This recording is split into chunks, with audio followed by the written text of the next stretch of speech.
Karahan Tepe with Hugh Newman. You are listening to Brothers of the Serpent podcast.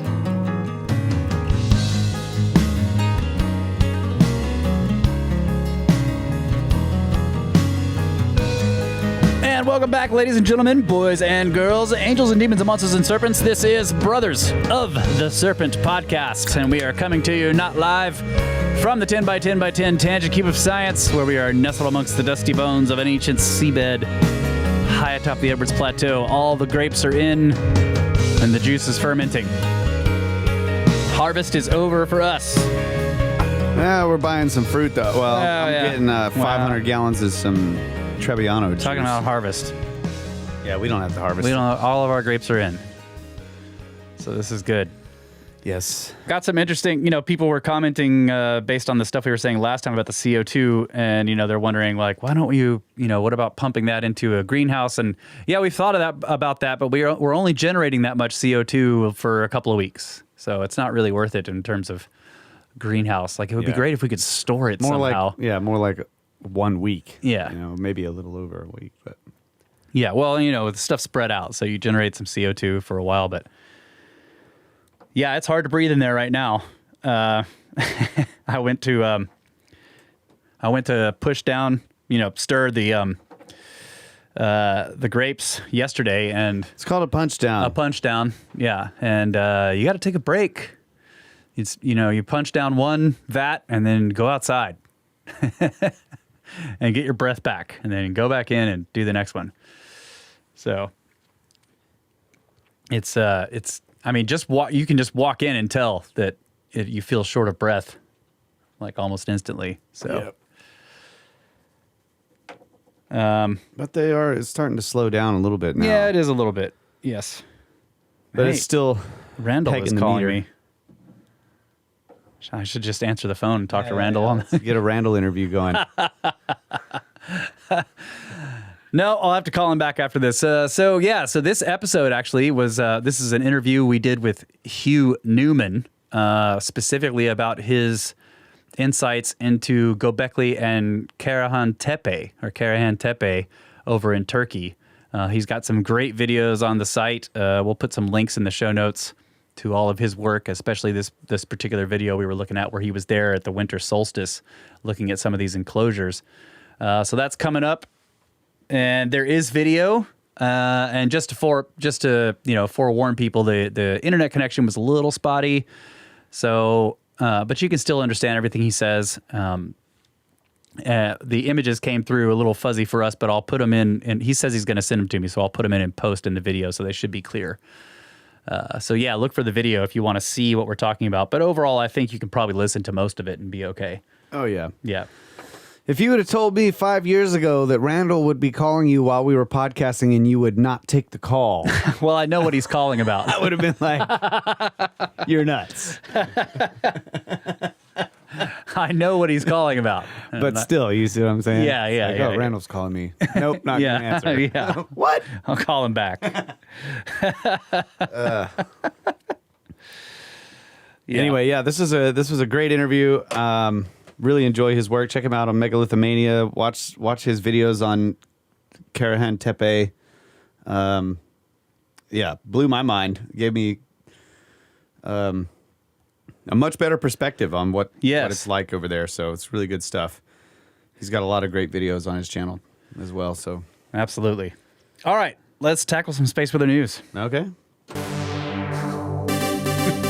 From spaceweather.com. Geomagnetic storm watch. Minor G1 class geomagnetic storms are possible starting later today, which is August 28th, when a CME is expected to graze Earth's magnetic field. It was hurled into space just yesterday by active sunspot AR3088. A high-speed stream of solar wind may be following close behind the CME. Its arrival on August 29th could boost storm levels to category G2. Also, another strong solar flare. Departing sunspot AR3088 just unleashed another strong solar flare, an M6.7 class explosion. Radiation from this flare caused a shortwave radio blackout over the Americas. Ham radio operators may have noticed unusual propagation effects at frequencies below 20 megahertz for as much as an hour. This flare will almost certainly produce a CME, which will miss Earth because of the blast site's location on the western edge of the sun. And finally, Artemis is go for launch. Yes. We are about to find out if NASA still has the right stuff. On Monday morning, August 29th at 8:33 a.m., EDT, the most powerful rocket ever built, will blast off from Kennedy Space Center's launch pad. The destination, the moon. This is the beginning of NASA's Artemis program, named after the twin sister of Apollo. After it passes through one of the holes in the belt. Artemis 1 will not carry any astronauts. It's a test flight. In fact, it is the only test flight. This is a controversial decision that worries some experts. Astronauts will ride the next rocket, Artemis 2, in 2024. So NASA will have... They're only going to orbit the moon then, right? Yes. NASA will have 2 years to fix any problems uncovered by Artemis 1. Propelled by a 32-story tall rocket with 8.8 million pounds of thrust, Artemis 1 will exit Earth's atmosphere in only 2 minutes.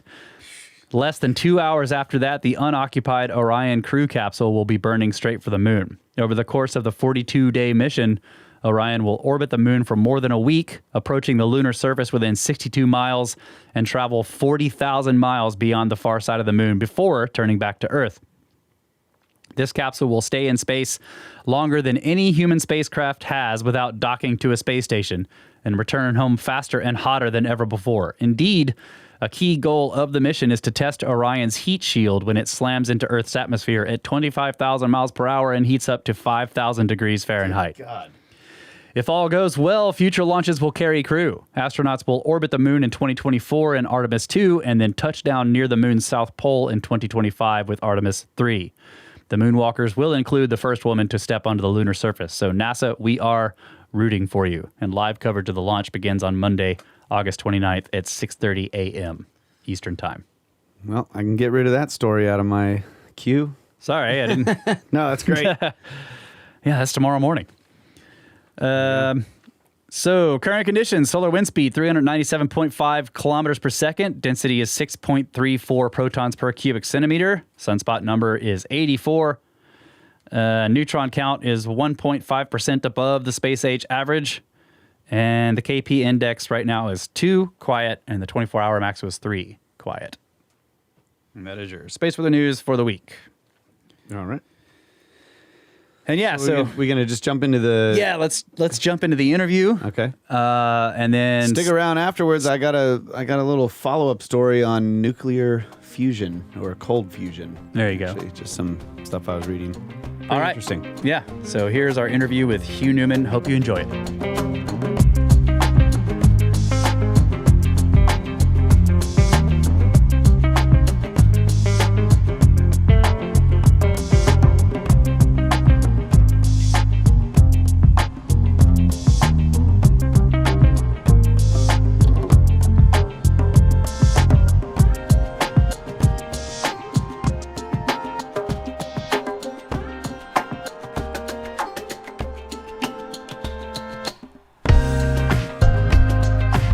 Welcome back, ladies and gentlemen. This is Brothers of the Serpent podcast, and we are happy to have Hugh Newman on this episode with us. Thanks for joining us, Hugh. We really appreciate it.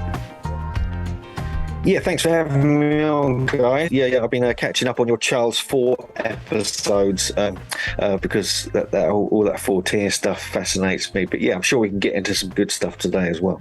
Yeah, absolutely. And we've been watching some of your videos, the Megalithomania videos and the stuff you've done with Andrew Collins, but we're really interested in, obviously, the Turkey sites, the Gobekli Tepe, Karahan Tepe. So hopefully we can get into some of that today. How many times have you been out there?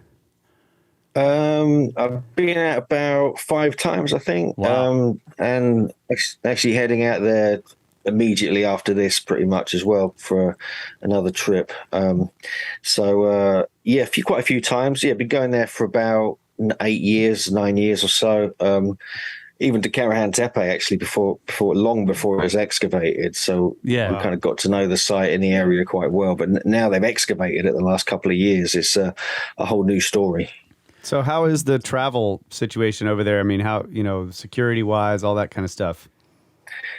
Well, for Turkey, it's fine. When we went in last December, it was a little bit complicated to do tests and things like that. But now there's nothing at all. You can just go to Turkey. Yeah. That's great. And we got to get out there. Yeah, I know. Yeah, we've been talking to Ben. We're hoping to get out there maybe next year. I don't know. We'll see. So we watched your video where you were walking around the site on Karahan Tepe. I can't remember the exact name of the video. I'll put it in the show notes. Yeah, it's a great video. It was you're just carrying the camera around. You're going around talking about it. And one of the things I really found fascinating about the site was how similar, except at a totally different scale, but how similar these sites before they're excavated look to what we find here in the United States, the burn midden mounds. Like you see this sort of rocky outcrop with all these small rocks. And when you were looking off in the distance at the hills and you just see all these rocks laid out and you're like, yeah, there's another mound there, there's another one there. And to imagine that all underneath all of those is something else like at Karahan or at Gobekli Tepe is just mind-blowing. Yeah, no, well, I mean, there's these tepes everywhere. I mean, they're all over the place. I mean, even Gobekli Tepe, which is a giant kind of man-made hill on top of a kind of other hill, you know, you couldn't tell anything was there, before it was excavated. It was so carefully buried, much like Karahan Tepe. And now they've discovered at least 11 or 12 other sites. I think there's more. I think there's up to 30 sites. Wow. This is according to Chuck, who passed away, who did a brilliant YouTube channel. And he analyzed that, he found there was many more there. And I think that's the case. And I think they've only just started really working on this. That it's really a new thing. And so we're going out there this September. We are going to try and get to some of these sites that they've started excavating. There's like Germans, there's Turkish, there's Japanese teams out there doing various things. So we're hoping to get to some of the excavations and see what's going on. But Karahan, they kind of excavated a whole chunk of it. Tons of it hasn't been excavated yet. I don't know if they're even going to do any more. It's a bit like at Gobekli Tepe. They kind of did a whole section and started on a couple of other sections, but 90% of it is untouched because there's so much archaeology. I mean, it baffles me how slow they are, to be honest with you. I think they should get their skates on and get these things excavated a lot quicker because it really baffles me. You go to Mexico and they excavate and rebuild an entire pyramid in like 3 weeks. It's just like here it's taken them like 10, 15 years just to sort of dig one hole. And I think they need to kind of step it up a bit. It might be because they're being super careful and they're going downwards into the archaeology. So they have to be super careful. It might just be a case of that. What do you think about the, let's talk for a minute about the intentional burying of the sites. Like you've been there multiple times. So what have you heard about that? What do you see there? What is it that gives them that idea that it was intentionally buried? Because that's a lot of work. Yeah, that's like Gobekli Tepe. Klaus Schmidt, who was the original archaeologist who passed away a few years ago. He's the one who kind of almost discovered the site back in the the mid 1990s, and he actually died, before he finished completing his work there. And he's convinced it was deliberately covered over Gobekli Tepe, absolutely. But the new archaeologists have come in and they say it might have actually caved in because it's in a kind of dip where the main enclosures are, like the main enclosure, including enclosure D and C and so forth.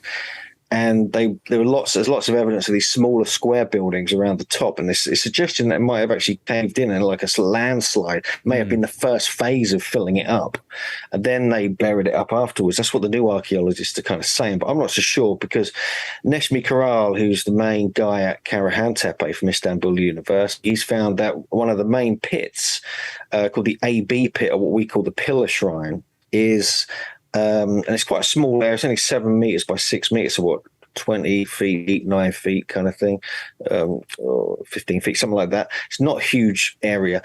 And that was definitely intentionally buried and in specific layers with quite large slabs on top, almost like to put a roof over it to protect it. But the main enclosure at Karahan Tepe is badly damaged. All the stones and the pillars are knocked over. They've been kind of almost looked like they'd been vandalized. Yeah. And then it was covered over, apparently. But it looks like it may have been covered over a bit more haphazardly or by natural forces. And so it's a big bit of confusion about this.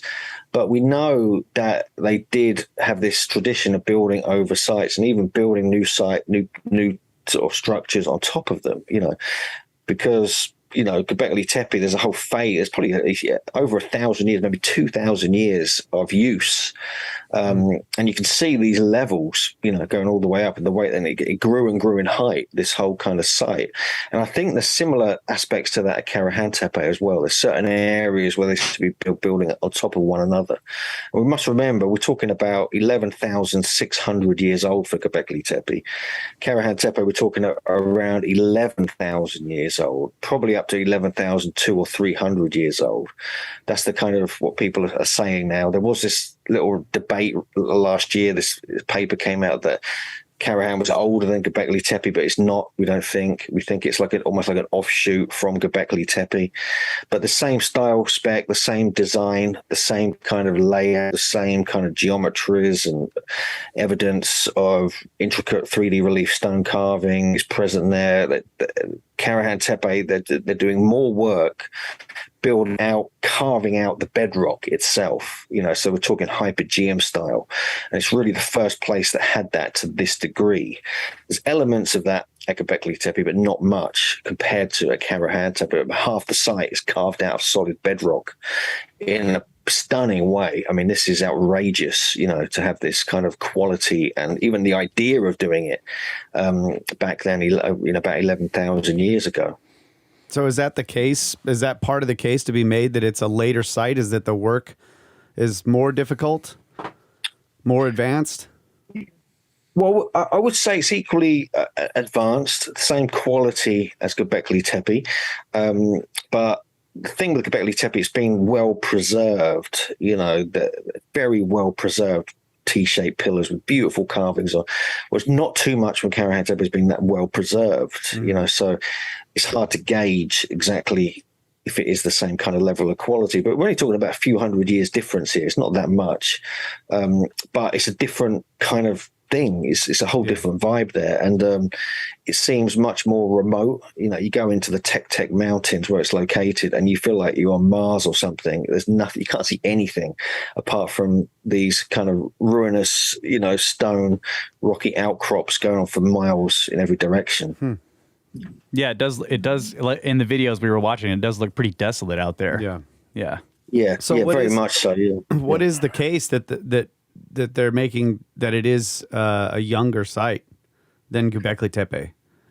Well, I think they've just done as much carbon dating as they can, and they're not finding anything older. That's for sure. I mean, there was we're talking like an extreme age anyway, and carbon dating it can be a bit dodgy. It's not 100%, but I think it makes sense, actually. I think the numbers they're coming up with all make sense. It's kind of logical kind of process going on it. But there are sites older than Gobekli Tepe. I mean, that's not the oldest site, but it certainly appears to be the oldest one so far uncovered with that quality and monumental structures. I mean, there are sites up further northeast along the Tigris River, on the northern area of that, past Mardin, past a place called Batman, funnily enough. There's a series of sites called Bongkok Tala, there's Kortik Tepe. Further north, you've got Kayuni and stuff like this. And these are all, some of these, the first two I mentioned, are at least 12,000 years, or possibly up to 12,500 years old. So they're at least 500 to 800 or more years older than Gobekli Tepe. But they don't have the T-pillars. They don't have the such quality monumental construction. But certainly they have elements there which are found at Gobekli Tepe and Karahan Tepe. Yeah, because I just had to say, one of the things that made it difficult for me to, because I've heard the intentionally buried thing so many times, but then I was watching your video and you're walking around out there, and one of the things you show multiple times in your video is how there are these lines of T-pillars, and you were saying maybe they're avenues or maybe they're leading to something, and I'm like, okay, those are also buried all the way up to the top. So it was, and that's just level with the ground. They're not in their own little mounds or whatever. It didn't seem like that. So I was just like, wait, did they if this is all intentional, they buried all these lines of pillars all the way up to the top as well? It just seems like that would be a huge undertaking. So it seemed more like a natural thing. Yeah, it does. I mean, you can see see in that, if you're watching that video, I think it's the Karahan Tepe super civilization video that I did. And yeah, you can kind of see that there are some areas where there appears to be more stone, more small pieces of stone kind of building up into a peak. And there's a lot of those areas, but they've been knocked around, they've been blended with the earth. Yeah. So it's really hard to tell, to be honest with you, until they do a full level excavation all around the sides where all these little tops of pillars are sticking out of the ground. Yeah, we're not going to know. It's as simple as that. I mean, I think we're really like in the super early stages of everything over there. I mean, what's being found is mind blowing now. I mean, in 10 years' time, it's going to have rewritten history completely, in my opinion. And it's like the smoking gun of like what people have been saying about, they've been questioning like the age of the Sphinx being 10, 12,000 years old. There's all this Atlantean timing and everything. There's a Younger Dryas just before this, even though some of the sites up in near the Tigris are actually during the Younger Dryas, so that's odd as well. It's actually before the main time of so-called Younger Dryas impact event and everything. And so you've actually got stuff during the Ice Age, during the Cataclysm, and just after it, literally within 100 or 200 years, Gobekli Tepe appears to have started being built, when the weather shifted slightly, at the end of the Younger Dryas. And that would have been, 9,800 BC, and 9,600 BC, they started kind of construction, according to Klaus Schmidt and the original German archaeologists.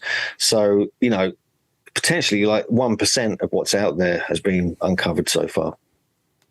Yeah. The other interesting thing is that there are like unfinished or, incomplete monoliths still attached to the bedrock. Like, that they were this is another thing that's always interested me in terms of that they buried it, is that in some cases you have evidence that they were continuing to build the structures, but then in other areas you're like, well, they also were burying them. So were these happening at the same time? I know that if you go through some of the work, they're saying, well, they would build one enclosure and then bury it and then start the next one and bury it. But it's interesting that there are incomplete monoliths still attached to the bedrock in areas where they were quarrying, while at the same time the stuff seems to have been buried.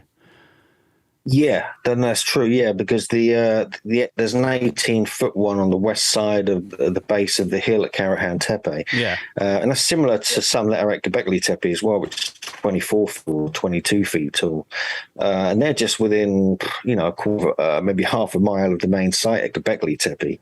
And there's actually a few of them. There's like 3 or 4. There's not just one. There's actually a few others that we discovered when you were allowed to go over there, like back in 2014, 2015. Now you can't even go and look at the unfinished monolith at Gobekli Tepe, which is super annoying. But you can at Karahan Tepe, the one there. There's actually some on the eastern side as well, that we think there's 2 monoliths still sitting in the bedrock there as well, which we spotted when we were there a few years ago. But the main one is down the west side, and it seems like for some reason, they were deliberately leaving them there. They were leaving these unfinished T-pillars at probably most of the sites. And I did a whole project, a few articles about this. Different parts of the world have this as well. There's very obvious places where they're leaving the biggest stone in the quarry, as one quarry, obviously, Easter Island, even the Stonehenge Bluestone Quarry and so forth. There's like traditions of leaving them there as though that they see that as important, that spot where it came from. It's like a sacred kind of where they're taking the rock from the earth. And so yeah, so I mean, and the one at Gobekli Tepe and at Karahan, they were generally exposed all the time. They didn't have debris on them, and they weren't buried as such. And so I find that quite odd. They were kind of always there. And it's almost like a little clue, even though they've covered all the site up. When they finished using it after a couple of thousand years, they'd leave something there to say, "Hey, this is where we did it. Okay, future generations, check this out," kind of thing. That's interesting. So you're. That's that idea, instead of it, because like what it implies to me is that they were in the middle of working on something and then for whatever reason all the work stopped. But you're saying, no, this was on purpose. Yeah, I think so. Yeah, okay. I think so. Yeah, I mean, we don't know. I mean, I'm not sure. That's my feel. That's my feeling, and based upon the fact that, that Moai on Easter Island, did they just stop working on that? Really, Yeah. The Aswan quarry is really odd as well. I mean, what was that all about? Why didn't they mess with the stone afterwards? Why don't they someone else use the stone, for something else? It's like they felt it was like a sacred area, which, the great teachers, the great stonemasons, you don't touch that, you just leave that alone. They left it there as their little signature, but that's just a theory. I'm not saying that's the way it is. Yeah, you could be right as well. It could be that. Yeah, that's really interesting. There may have been something. They had to get away quickly. Some cataclysm. They might have incoming raiders. Who knows? Yeah. So they might have had to leg it when they're halfway through doing it as well. So that's hard to gauge, really. But yeah, there's different ideas about that. Well, no, I think that's actually a really fascinating idea, because now that I'm thinking about it, like maybe it was, maybe it's the model. Like every quarry needs this is what we're building. This is what we're cutting out everywhere else. So it's like, I don't know. That's a good idea too. So you can make the first one like, that's what we want. And they keep copying. Yeah, make them like this. Yeah. Yeah, it could be. It could be a school. It could be like a little teaching area kind of thing as well. But in Olmec land, in the Tuxtla Mountains, for instance, the quarry where they got the Olmec heads from, they become this revered sacred site, even into relatively modern times. It's still revered as a sacred place. And so the quarry could have some other meaning. And I think one of the things I'd found when I kept looking is that I kept finding these geodetic connections between where the quarry was and where the site was placed. Stonehenge, for instance, the Bluestone Quarry is exactly in line with Stonehenge in this what's called a Pythagorean 5-12-13 triangle between Lundy Island, the Bluestone Quarry, and Stonehenge itself, which is like all perfectly measured across the landscape, going 123.4 miles, strangely. And things like this, like Aswan Quarry, the actual great Aswan obelisk, if you draw a line between there and the top of the Great Pyramid, is 365.4 nautical miles, which represents the days of the year and things like this. Is that a coincidence? Are they kind of basing where they place sites on the quarry spot? That's kind of a work in progress. But the thing with Karahan Tepe and Gobekli, they're so close that that's hard to know if they're kind of doing that there. Yeah. So yeah, I love the part in your video that shows the rock cut, the little sacred chamber there off to the side of the main ellipse. I can't remember what it's called, but it's got the face in it, and it's got the stone pillars left in there. Oh yeah. And there was a part where I think the sun shined through and lit the face. Yeah. Do you want me to share this image? Shall I put this image up, actually? Sure, yeah. I'll share my screen here because this is worth looking at. So I'll just do this. And that place looks like the first thing I thought was cistern, but I don't know how porous the rock is. Like, would it hold water? Yeah, it does hold water. I mean, we were there when it was really wet, actually. So for sure it holds water. This is like an overview of different parts of the site, just so people have got some perspective and an artist's impression. But this area here, this is what's called the AB pit, or the AB sunken area. This is what Andrew Collins calls the pillar shrine, because it has all these pillars in it. Has 11 of them. 11 of them are carved out of solid bedrock. They look very phallic, clearly. Mm-hmm. You have this protruding head coming out of the side, which is at least twice the size of a normal human head. So it's pretty massive, actually. And it's got this long neck on it as well, which has got serpent scales on it. And it's clearly got an open mouth as well, which is odd. And you can see the top of the head is illuminated there. I'll explain that in a moment. But one of the things that myself and my partner, JJ Ainsworth, pretty much blew our minds when we were out there is the fact that we discovered this winter solstice alignment where the sun shines through the portal stone on the left there and illuminates the side of the head, and it actually moves around the head. The light does over a period of time. Actually comes in like this. That's the way the sun comes in. Okay. And the interesting thing about, in this image is quite useful actually, because the smallness of the gap it comes through is tiny. We're talking 70 centimeters away. It's actually less because it's at an angle. And it's very thin. It's just like this amount. And somehow the sun comes through there 50 minutes after sunrise on the winter solstice, and the light moves around the head. You can see this is the way it comes through the whole enclosure through the main enclosure, through the hole to the pillar shrine where it hits the side of the head and then moves around it. So we're convinced, discovered a winter solstice alignment here. And we've tested it. We did it with Stellarium. We worked with Andrew Collins and archaeoastronomer and engineer Rodney Hale.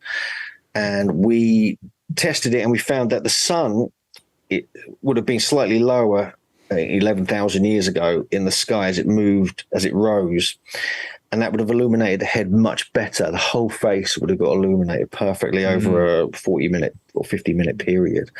And so we are pretty convinced by that. Then, and I think there's a lot more research needs to be done on that. But we've also found that the opposite side of the year, this is something Andrew discovered, that on the summer solstice sunset, which is the exact same alignment but going in a different direction, like going in that direction rather than this direction, is he found that 2.5 hours after summer solstice sunset, exactly where the sun had set, the Milky Way would go vertical through the sky exactly at that point.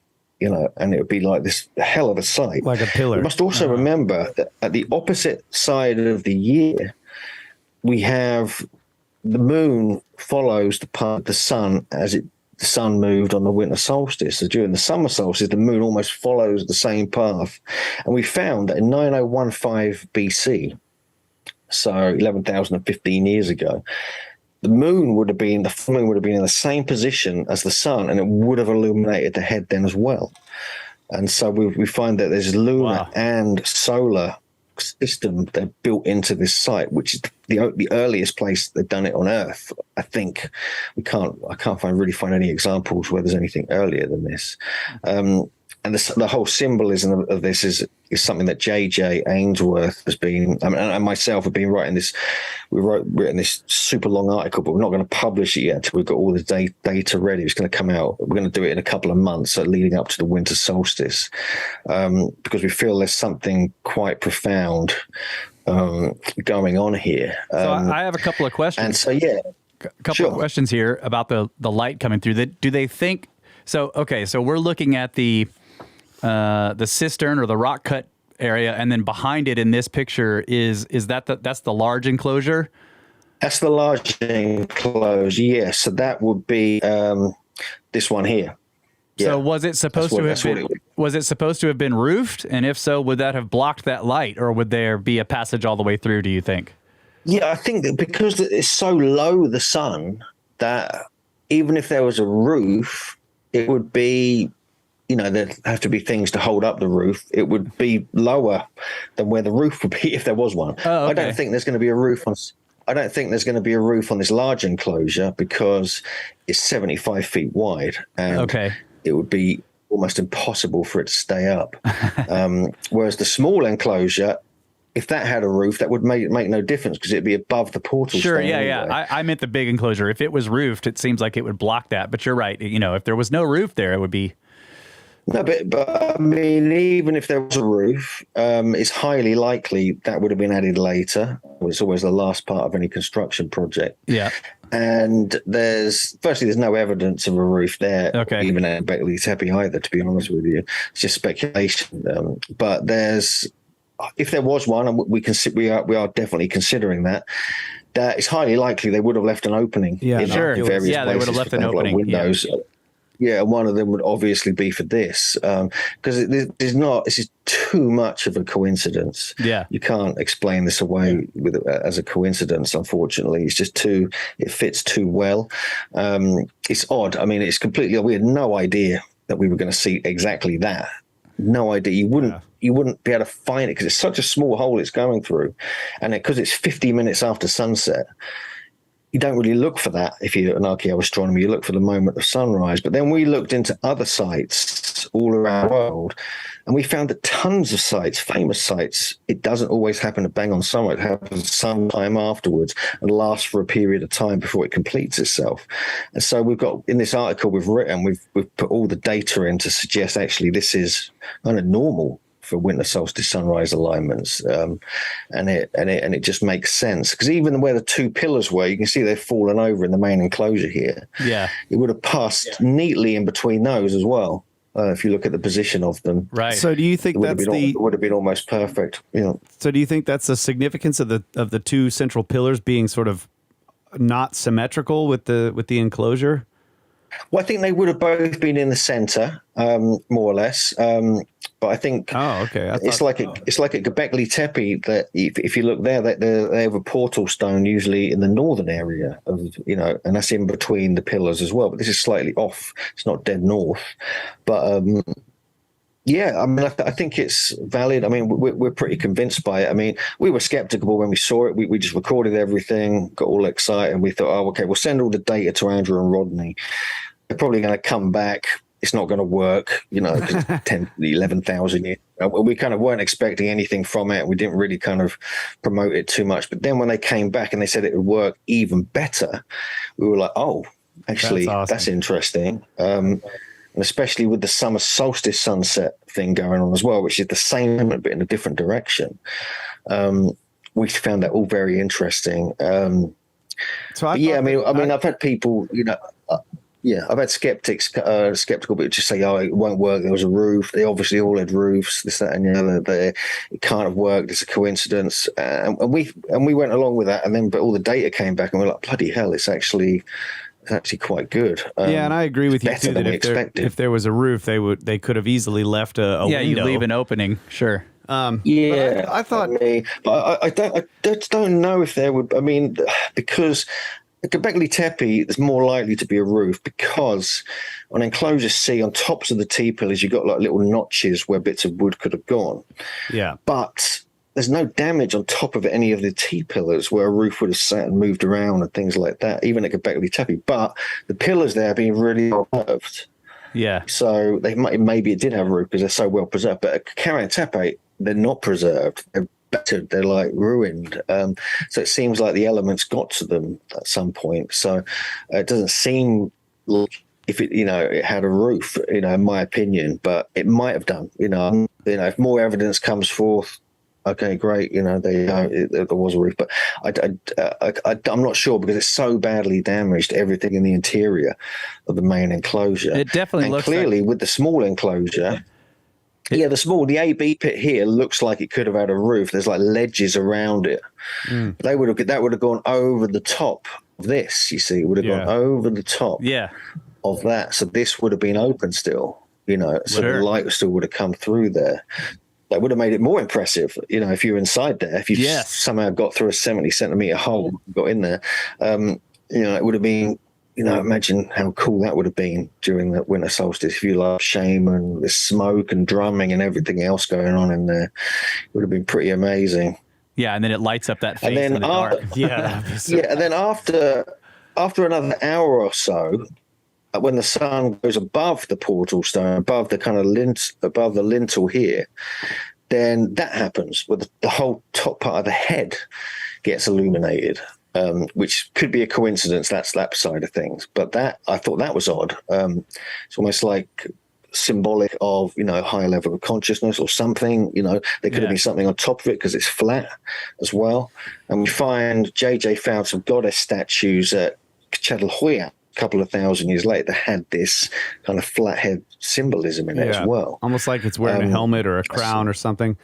And you can imagine in the dark, like you were saying, if that room was closed up and you were in the dark in there and the light shines just around the crown like that, how it would actually look when it's dark all around and what kind of shadows would be playing on the walls. And it could be really awesome to see. Yeah, so this is the artist's impression that some guy, I don't know who did this exactly, but they claim there's this roof on it, which I thought was interesting and interestingly, that they've done it because there doesn't appear to be many T-pillars here Can you see my cursor here? Yes. Moving about at all? Yeah. And so there doesn't seem to be many T-pillars. This is where the sun would come through anyway. And it wouldn't reach much above the height of these central pillars anyway. So it would be like a window on the side. You know, if there was a roof, so be it. But I'm not 100% convinced of the roof theory. I mean, there's not any damage on top of the pillars really at Gobekli Tepe, where I'm sure there would be if you got scraping kind of wood and things like that on it.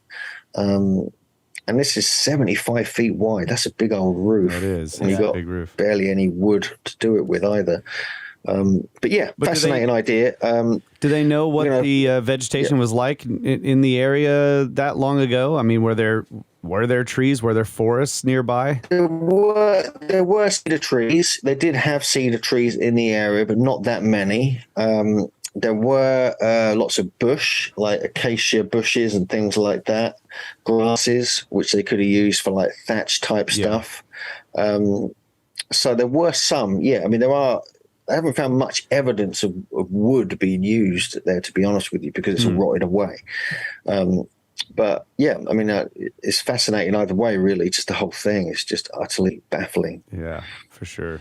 And yeah, those two pillars that are in the middle of that enclosure, they look like it looks to me like they fell over and shattered. Right? Yeah. So you think that they were actually central? Because I thought Andrew Collins was saying that they were intentionally offset in this in the circle for some reason that was unknown. He believes they were kind of turned round, so they were kind of sort of aligned with each other rather than facing away, in one direction. They were actually turned, but I don't, because that's what it looks like. But it looks like they may have been deliberately damaged as well. There is that element to it as well, which people have speculated on. So there's no sockets in the bedrock where they were standing?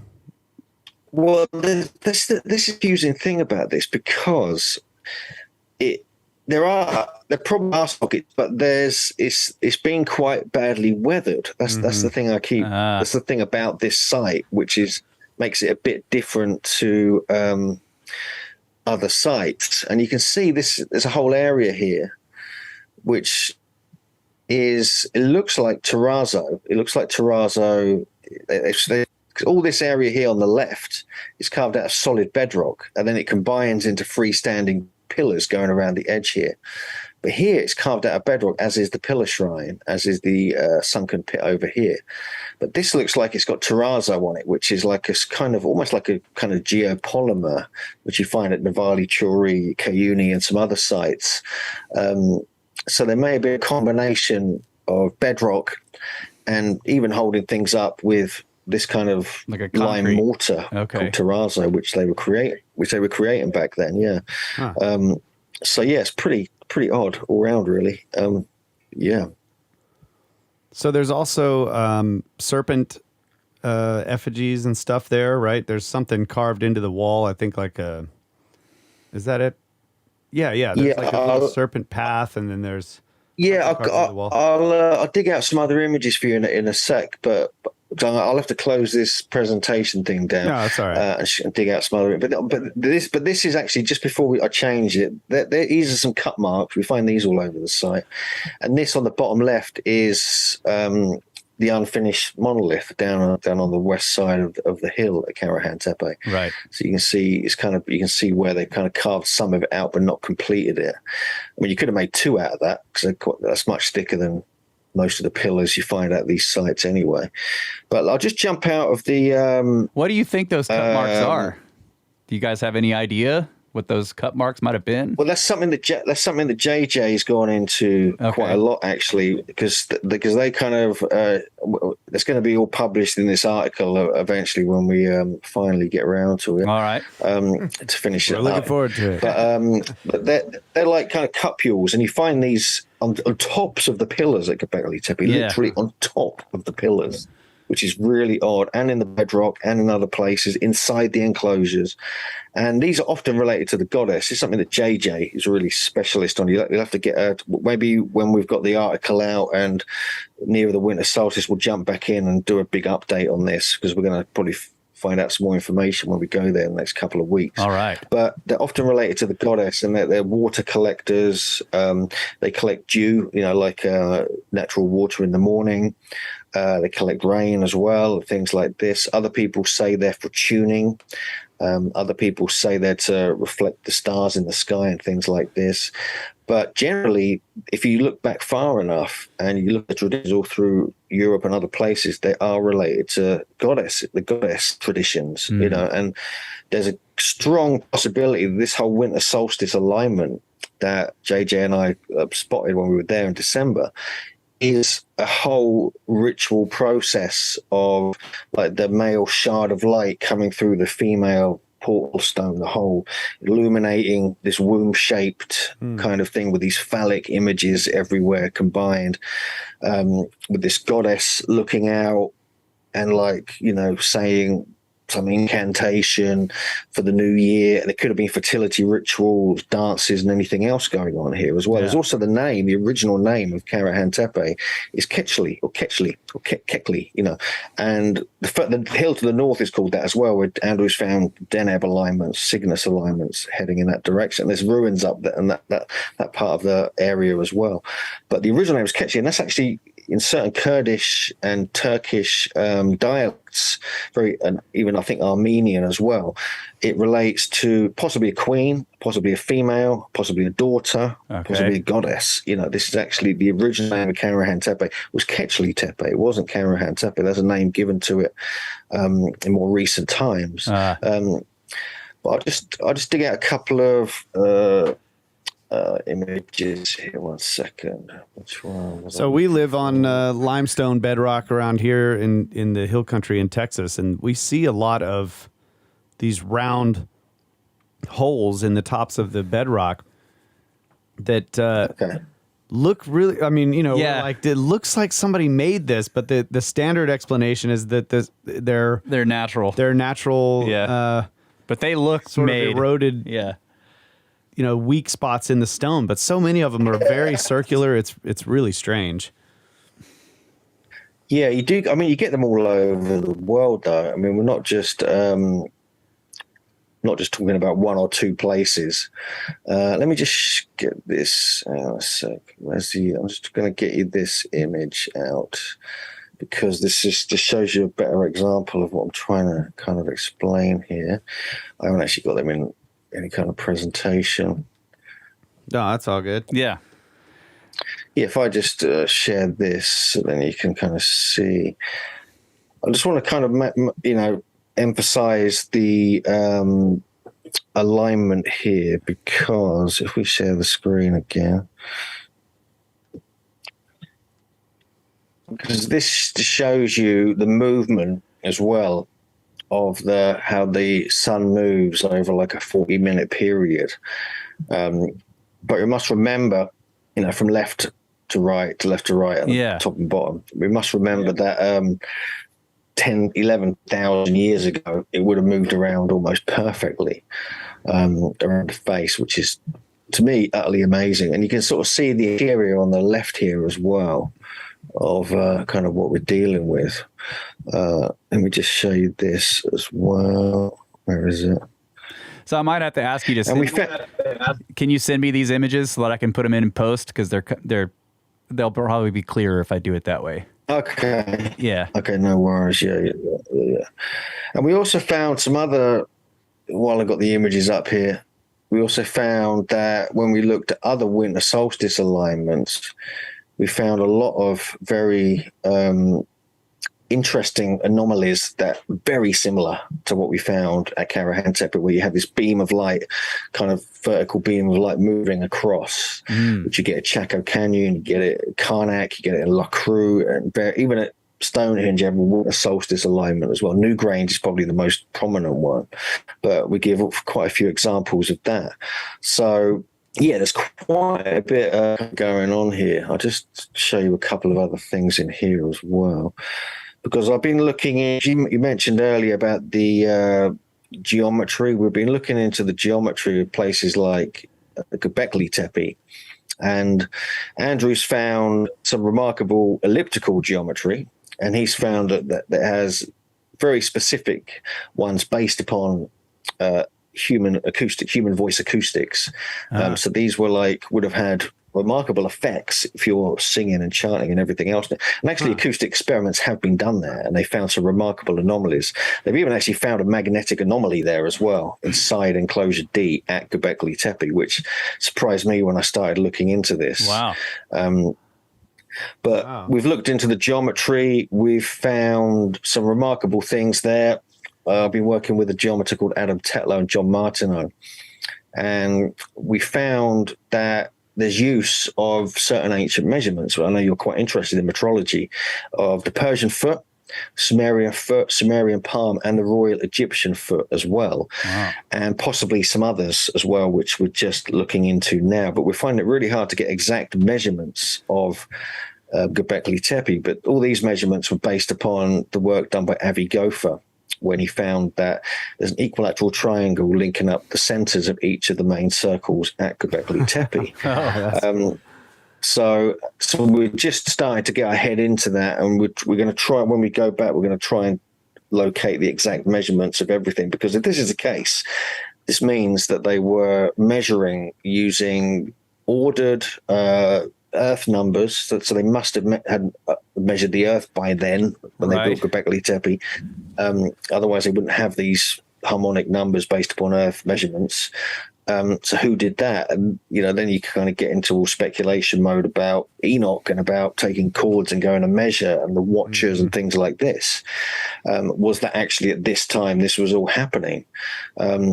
So then I started applying Alexander Thom's geometries, and I kept finding more and more surprising similarities, because I'm a kind of slightly obsessive Alexander Thom fan. The megalithic yard's fascinating, but I'm quite more interested in the kind of module of different types of foot that were used in different parts of the world. They seem to fit better. And this is like John Michel and John Neal are experts in this.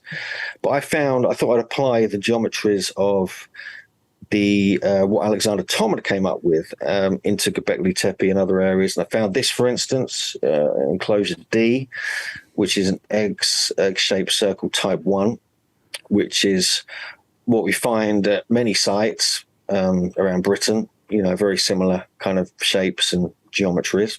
Even Nabta Playa has the same one. It has the same geometry, different size, obviously, but same geometry.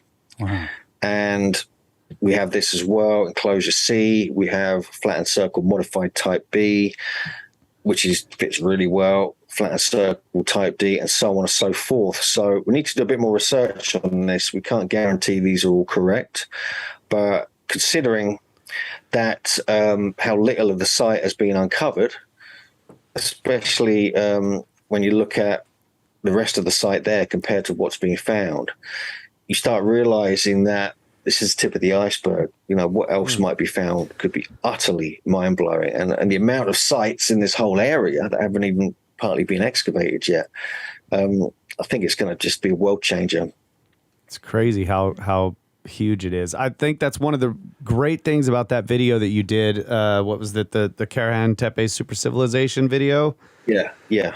Just walking around that site and looking out at the distance, at the horizon, just to kind of show really the scale of this thing. I've been interested in Gobekli Tepe for a long time, but watching that video really gave me man on the ground feeling for the site and just the enormity of it. So that was great. I highly recommend anybody listening to this go watch that video. It's on the Megalithomania channel on YouTube. I'll put links in the notes too for this show. Yeah, so for sure. Yeah. That was a kind of that was the day we were there, the morning of the winter solstice, but it's the first time we've been there since it's been excavated. So it's weird series of synchronicities and serendipity.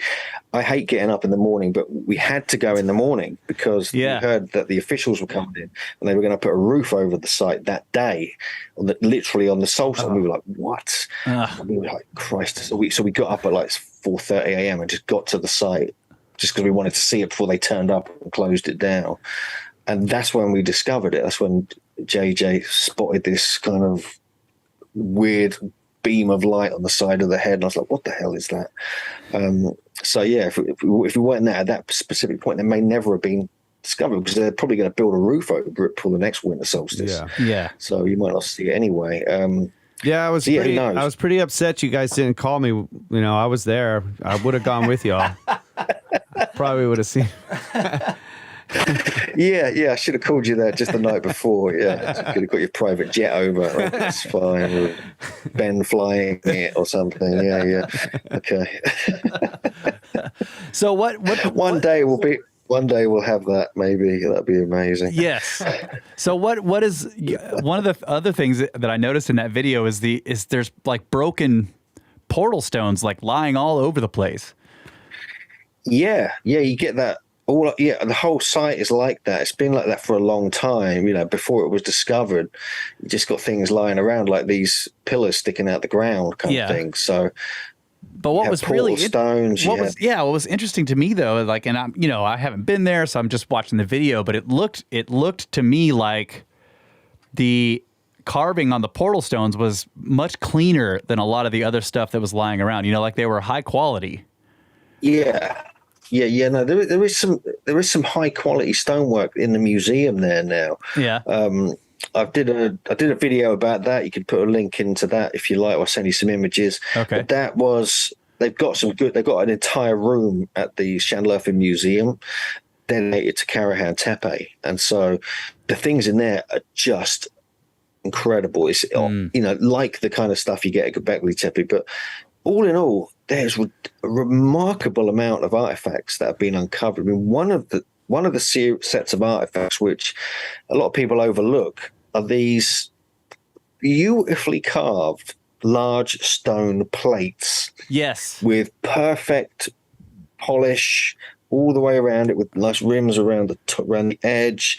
They've got like little, almost like cut marks sort of carved into the center, beautifully polished, shiny, different types of stone. And me and Andrew and JJ we were, what the hell is going on here? Yeah. Because they all found around the benches in between the T-pillars all around the site at Karahan Tepe. And we're like, why? That's where they were discovered. So they were placed there like sacred spots in between the pillars, on the benches, on the megalithic thrones carved out of solid bedrock on the eastern wall of the main enclosure. And, we were wondering whether they had sacraments in and whether there was some kind of acoustic. But what is going on with them, that is almost the same quality as some of the stuff you find in Egypt, where you get polished stonework. But how were they doing it back then? It's like, hang on a sec, maybe the stone is softer. Maybe it's not like diorite or anything like that. It's not granite, but it looks like it's tough stone. It's not just like you're going to just come up with that out of nothing. There's clearly a development phase leading up to Karahan Tepe and Gobekli Tepe going way back.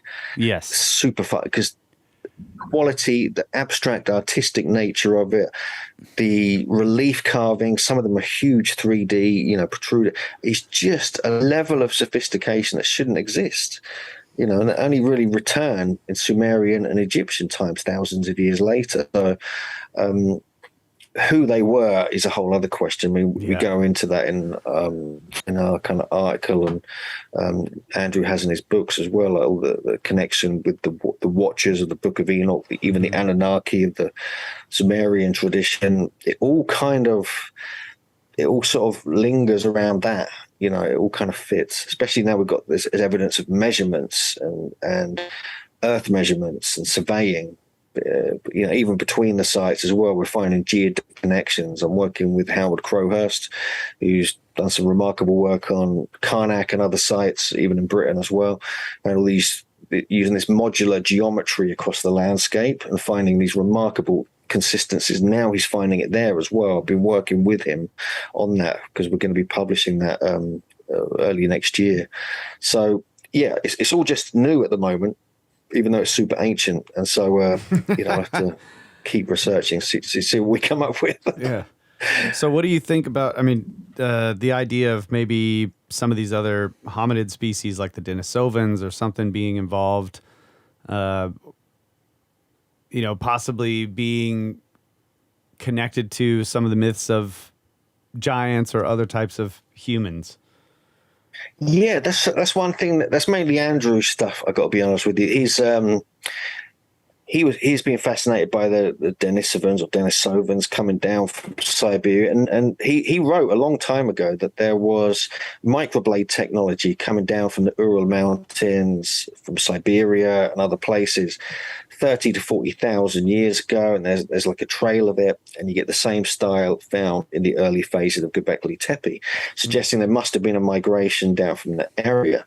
He wrote that, I think, back in 2016 or something, and in his book, he's not an academic. So recently, like literally a few weeks ago, an academic came out with a paper that he published from a lecture he did at this academic conference in Istanbul, saying virtually the same thing. But because he's an academic, he didn't hear about Andrew's exact same research.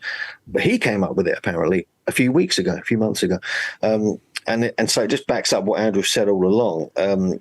And without getting any credit from these academics, this is what he was saying. And now all the kind of research, all the academics realize, oh, okay, yeah, actually, that's correct. And so there is this connection with that part of Siberia. So there's probably a lineage, a migration. The Denisovans, obviously, their innovation. They had stone technologies. They could drill holes in green stone. They could create bone needles, tiny kind of holes carved, things like this, to a very intricate level. And so the same kind of style, especially with the green stone bracelet that they found, is remarkable. And that's like now being dated. I think originally they thought it was 40,000 years old. Now they think it's 60 to 70,000 years old. Amazing. Which is much earlier than Gobekli Tepe, anything in that area. But it shows you that there's this innovation and kind of legacy that goes way far back. Must also remember that the 3D relief carvings we find that in some Paleolithic caves in France and Germany, going back 40 to 80,000, 60,000 years, I think, as well. We have 3D relief carvings of animals and things like this. And so there is evidence that kind of leads into Gobekli Tepe, but Gobekli Tepe, that does the whole thing altogether, and Karahan Tepe, for it to just emerge as it was, even if there was a legacy before that, is still utterly astonishing when you look at what has been found. Yeah. So do you think that the dating is pretty solid? I mean, we've discussed between us just how the idea is that basically it was buried at those times because they're dating stuff that they're finding in the sediments. So we really don't know how old the actual beginnings of the structure, the foundations of the structure are. Could they be much older? Yeah, I mean, I agree, actually, because there's two. Klaus Schmidt, before he died, me and Andrew would meet up with him occasionally at the site, and he said he is convinced they're going to find dating that goes back 14,000 years in Gobekli Tepe. Then even the new archaeologists are saying it has to be older, there has to be a legacy, there has to be something before this, because you can't just come up with this out of nothing. Right. This is hundreds of years, if not thousands of years of development. But they have got down to the bedrock. I mean, enclosure D and C and the main, they are at the bedrock level. Right. So there's nothing below them. And this is where they did the dating, you see. So that's why it's quite solid, the dating. But they haven't excavated like 90% of the sites. Okay. So they don't know if stuff could be deeper, that they can't even read in the scans because there's too much stuff above built on top of it. You know, there might be stuff below what they can see in the scans, things like this. So yeah, there's lots to consider, especially when it comes to the dating. Yeah. Yeah, okay, and it does seem like that no matter what, even if they've dug down to the bedrock, what they're dating is various organic materials that they found in the stuff that buried the site, right? Or are they actually prying up stones that they think are original and trying to find organic stuff underneath them? Well, I'm not really sure, but I mean, the fact that they're like the German Archaeological Institute, I would pretty much guarantee they'll be on it. You know what I mean? Because they're not going to mess about. You know, this is going to be like, they're going to be solid. But I think they have found refuse, you know, like midden and things like this. Yeah, they have found bones as well, so that they've been dating that as well. And so I think that must be what they did. Yeah. What they did. But I've heard a rumor that they found bones at Karahan Tepe recently. But there's been nothing published on it yet. So that's going to be interesting to see what's going on there, because they found bones and skull pieces at Gobekli Tepe. I think there was some kind of skull cult there, as there was at Kayuni as well, which is further north near Diyarbakir. Yeah. But you can certainly, make a case that they're going to find more things to date, and we'll have to see what happens. Yeah, it's interesting. I know that they were looking for burial sites, and that there was questions about where do these people live, because there wasn't a whole lot of evidence that they occupied the site, right? Or is that old evidence? Is there? Yeah, the Klaus Schmidt's idea was that at Gobekli Tepe, for instance, that he believed it was like a ritual site, like ceremonies, this kind of thing. But more recently, they've been excavating around the main enclosures. They found these later, smaller, square, rectangular buildings all around the top and going across the site. But the weird thing is, a lot of them have entrances coming through the roof, and they have T-pillars in them, small T-pillars, sometimes one or two. So why would you have a T-pillar in a domestic dwelling? It just doesn't make any sense. The T-pillar is the sacred symbol, I think, of these people. And they even had like mini T-pillars, like amulets that were produced that were actually on display in Shanalafi Museum. So they were making like small T-pillars for people for some reason, for either for ritual or for mementos or amulets, talismans, things like this. Then they had smaller T-pillars, like maybe 3 feet, 4 feet high, inside these square rooms, which the new archaeologists claim were domestic dwellings.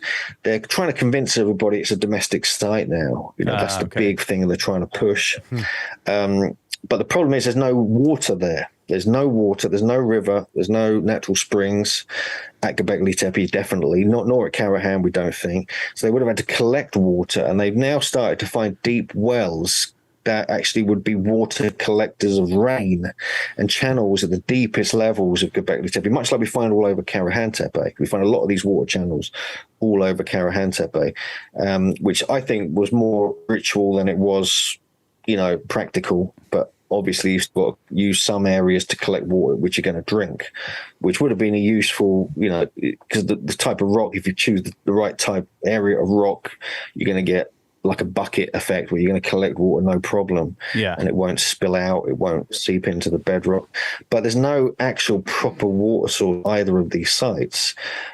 There's places like Navali Churi and some other sites were right next to the rivers, for instance, and so they were more likely, and stuff that's probably been washed away, like Navali Churi has, it's been washed away completely. They've had to take it brick by stone, rebuild it in Shanalafi Museum. And so I don't think they're domestic dwellings personally. I think people might have stayed there. I think it's more like they were like pilgrims would go, different groups would meet there. They would teach each other things. It was like a memory space, like an archive, where they record all this information into these T-pillars, into these enclosures. They're large spaces, these enclosures. They're 60 to 70 feet wide, some of them. They're not small. There's huge benches around it. There's probably benches above the top where people would sit around as well. There may have been performances. These hold stones as well may have been for oracular activities, because they're all acoustically designed, it appears, as well. There's good evidence of that now. So to me, it just doesn't feel fully domestic, even though they found hundreds, thousands of grinding stones for the grains and the crops. And that could be, for people who are coming in to visit, pilgrims moving around these different areas. Feasts and stuff like that. Yeah. But also you got to remember, these were hunter-gatherers as well during Gobekli, the earliest phases of Gobekli Tepe. These were hunter-gatherers. These weren't settled communities particularly. So the agricultural revolution only took place during the time of Gobekli Tepe, not really before it. There's not only little snippets of evidence of them trying to grow food or domesticate animals before Gobekli Tepe. But within 500 to 1,000 years of Gobekli Tepe, that's when it all kicked off, the whole agricultural revolution, the whole Fertile Crescent.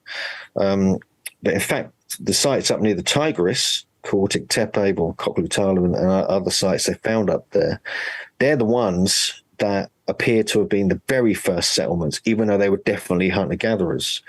And so that idea might have emerged up in that area, then slowly come southwest towards the whole Haran Plain and the area around Gobekli Tepe. Yeah, it's amazing that they, just that the idea that these people, right after the end of the climatic problems of the Younger Dryas, they show up, they invent this megalithic architecture and agriculture at the same time, and they're also using astronomical alignments and astronomy, maybe agriculture, and and architecture. I mean, you see the innovation level is extreme. There's something going on, at that time, whether it was a great team of teachers who emerged from nowhere, and you look at these legends of the Watchers or the Anunnaki, and they had all these skill sets, the same skill sets we're actually finding there. Was it something else? I mean, I'm quite into the idea that they were fully into like psychotropics and natural medicines to enhance their consciousness. There's loads of mushrooms carved everywhere. They were growing the type of grass they were growing had high levels of acacia in it, acacia plant, which is you burn that in quantity, you get DMT smoke flying around everywhere. They were brewing beer as well. They were brewing alcohol. And if you brew barley in a certain manner and you overbrew it, I think, you can have ergo growing on it as well, which is like natural LSD. So not only were they, I mean, it's a good theory that they were mainly growing crops to drink beer. They're not worried about bread or anything. There's plenty of food around. Just want to drink some beer, please. And then they probably found that, actually we could get even more into an altered state if we let it brew a bit, let it go a bit off, get some ergo on it. Oh, yeah, tripping out. And this, to me, the abstract design of the pillars, everything at Gobekli Tepe is very kind of influenced by that. There's an element of a higher state of consciousness, abstract artistic flair, which is, you're not just copying what you see in front of you. You're actually having this artistic idea, this abstractness, which is like unheard of at that time. Which, so there's something I think going on with that, and this may have instigated the whole religious movement, the whole kind of all the traditions formed from there. It might have been influenced by that kind of thing. I must remember that they were big into like the aurochs, cattle, and things like that, and then you get a lot of psychedelic mushrooms growing on the cattle dung in that area. Right. If you read the early stuff by Buddha of the Gods by Terence McKenna, you would find similar things at Çatalhöyük. He was writing that before Gobekli Tepe was discovered. But he was saying it's actually evident at Çatalhöyük as well, which is just further to the west, a couple of thousand years later. So, a lot to consider, when you're kind of trying to go that far back in time and trying to work out what was going on. Yeah, I tell you what, when I was watching your video and I saw that head, that face carved, in that rock cut chamber, and I was thinking of sunlight coming in and it's being roofed over and there's a face in the dark. I'm like, that's a watcher. Like, that's what he's doing. He's watching whatever's happening in that chamber. It's the face of one of the watchers. Sure. Yeah. And that's actually like, you get quite a few of those heads, but found embedded within walls at Karahan Tepe. Yeah. But you also, you imagine the big T-pillars, and I think the ones around the edge as well, they're representations of humans, with the kind of hands going touching the navel. But you don't see any faces. It's abstract. It's just like a square. It's like this is something JJ's got a lot of research on, so you'll have to, next time we'll get her in and talking about her stuff as well. Absolutely. But and they're like the Watchers to me as well, because you don't even see their faces. You can't, you don't know what they're just looking at you. You can't look at them. You can't see them. It's like, there's nothing there to see. And you showed that, didn't you show that? It blank. You showed that one T-pillar that seems to have, what is it, eight fingers or 7 fingers on each hand? Yeah. That is odd. Yeah. That's really weird. Yeah. I mean, my buddy Dakota, he I didn't see it when I was there because it was covered over. Oh, okay. I only saw it in some images that my buddy Dakota sent me a couple of images, and there was some official ones came out. And then I noticed, I was like, oh my God, there's actually like 8 fingers on that. Like, what the hell? Really, and my co-author Jim Vieira is well into like polydactylism. He loves all that stuff. Thinking it's all like connected with these androgynous fish gods and all this kind of stuff. But yeah, there's that's also linked with giants as well, giant DNA as well. Would be absolutely. Yeah. Well, So our hour is up. Connect. Our hour is up, Hugh. Thank you so much. It's been a blast. Yeah, that was great, man. Yeah. We'll have to get you back on when we can have you on for a full 5 hours. Just 5 hours straight. Nothing but megaliths. Well, yeah, we'll wait till we're back. Let's get towards the end of the year with me and JJ. Maybe we'll jump on and we'll give you an update because we're going to know a bit more by then. Absolutely. And we might also head back this winter solstice, see what else we can see as well. Yeah. Lots to still discover out there for sure. All right. Well, give people an idea where they can find your work. Yeah, sure. They can just Google Hugh Newman or the Megalithomania YouTube channel. There's a million things on there. We've got megalithomania.co.uk website. Obviously, we're going out there. We run little tours out there for like 13-day tours all over Turkey and stuff. So we take groups out there if people are interested. We're very passionate about all this stuff, and we're going to go anyway, so we might as well take some people with us. Yeah. We just love doing it, kind of thing. Yeah, because it's just Turkey's such a great place to spend time. Şanlıurfa is an amazing city. It's the ancient city of Edessa. So it's got this whole biblical kind of, vibe going on there as well, which is pretty epic. But people can just search for Hugh Newman on Megalithomania. So check out Megalithic Maid or JJ Ainsworth. She's got some brilliant work on the symbolism of these sites we've been talking about as well. She's got a YouTube channel as well. So, yeah.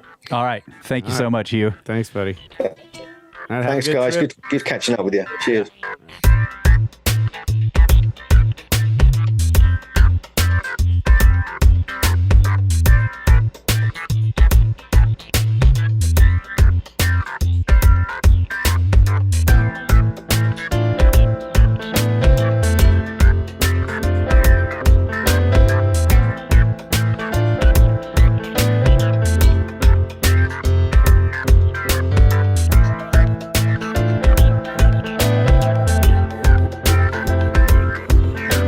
We're back, ladies and gentlemen, Brothers of the Serpent podcast, the Snake Bros Institute for Advanced Coprolite Studies.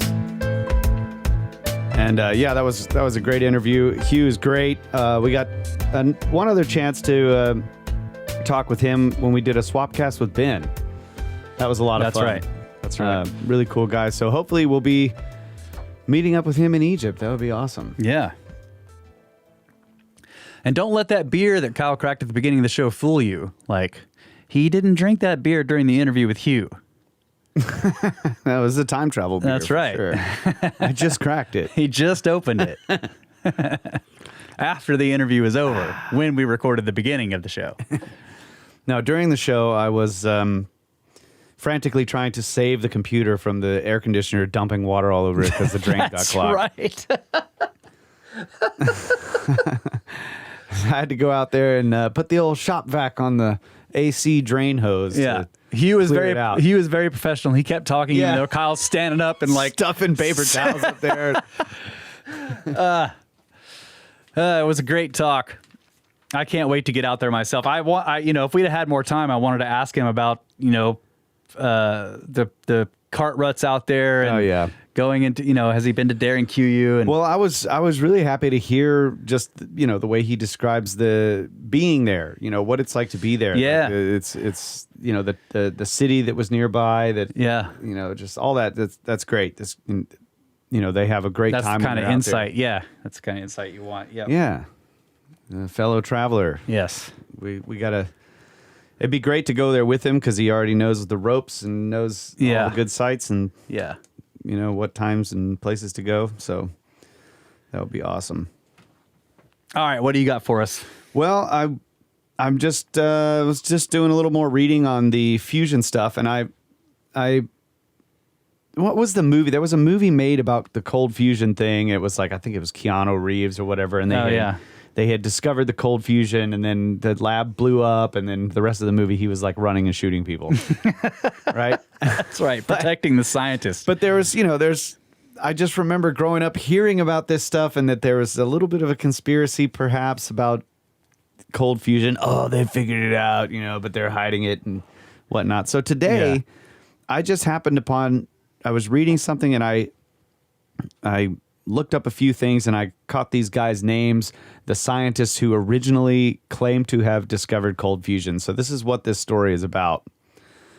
And now, I mean, it's sites.google.com. I don't know what the source is.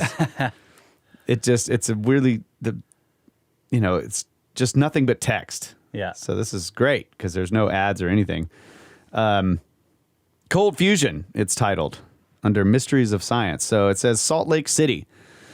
2 scientists have successfully created a sustained nuclear fusion reaction at room temperature in a chemistry laboratory at the University of Utah. The breakthrough means the world may someday rely on fusion for a clean, virtually inexhaustible source of energy. So I think that was a headline in Salt Lake City at the time.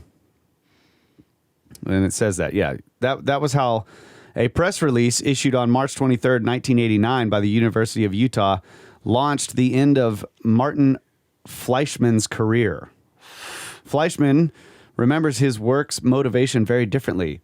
I had no intention of saving the world, he says. No intention whatsoever. Fleischmann speaks with a vaguely Eastern European accent.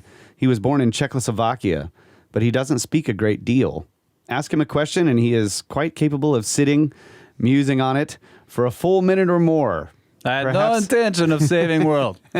Perhaps he has learned caution since that day. He has a lot of regrets about that press release and the press conference that followed it. But the one that he admits first is that he never told the truth. I never told people I was only interested in understanding quantum electrodynamics, he says. It was the summer of 2007 when I, the journalist writing this story, says he met Fleischmann for the first time. Just coming face to face with this man, now a curiosity in the history of science, was a coup. His partner in the Utah experiment, Stanley Pons, lives in south of France and sees no one, especially not journalists. Wow. Fleischmann, now in his 80s, is still fairly guarded about the outside world, and my visit only came about through a network of contacts. I am in good company, though. In the months after the March 1989 announcement, the Nobel laureate Julian Schwinger also tried and failed to set up a meeting with Pons and Fleischmann. In exasperation, he even sent a plea for a rendezvous in a letter to the Los Angeles Times. Eventually, a friend managed to set things up, and Schwinger got to go to Salt Lake City, where the 3 physicists sat and talked at length about the limits of the theory that had won Schwinger his Nobel Prize. Fleischmann was also a visitor to Salt Lake City. Stanley Pons was the Utah resident, and it was in his lab that the room temperature fusion, now infamous as cold fusion, experiments had taken place. Together, Fleischmann and Pons had plowed about $100,000 of their own money into the experiments, but they had hit a brick wall. They needed another $600,000 to progress. They wrote a grant application in which they mentioned how an improved understanding of these processes of nuclear physics, in particular how nuclear energy might be released in room temperature reactions, might allow you to create a new source of power. But simply, you could get more power out, or put simply, you could get more power out than you put in, as with an atom bomb, but with a lot less drama. It was this that the university seized upon when it strong-armed Pons and Fleischmann into announcing their results at a press conference.